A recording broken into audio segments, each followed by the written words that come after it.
மாதானிந்தா மகா வியாதிகி. யாரெல்லாம் அம்மாவை திட்டாலோ அவளுக்கு பெரும் வியாதி வருமா.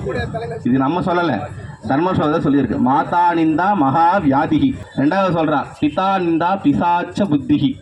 யாரெல்லாம் அப்பா, பித்தானா அப்பா, யாரெல்லாம் அப்பாவை திட்டுறாலோ அப்பாவை பழிக்கிறாளோ அவளாம் பிசாச்சா சுத்தின்னு இருப்பாளாம். மூணாவது குரு நிந்தா குலக்ஷயம். குருனா என்ன? உங்களுக்காக பூஜை பண்ற குருக்கள் அப்படி ஆகவும், இல்லைனா உங்களுக்கு பள்ளிக்கூடத்தில் சொல்லி கொடுத்த வாத்தியார் குருவாக இருந்தாலோ, தொழில் சொல்லி கொடுத்த குருவாக இருந்தால் எல்லாமே குரு தான். யாரெல்லாம் குருவை திட்டுறாலோ குலக்ஷயம் வேணுமா, குல அபிவிருத்தி ஆகாதான். அப்படி கடைசியாக சொல்கிறா பாருங்க, தெய்வ நித்ரா தரித்திரம் அப்படின்றா. நம்ம எல்லாருமே சுவாமியை திட்டிருப்போம், ஒரு வாட்டியாவது திட்டிருப்போம். என்ன சொல்லுவோம்?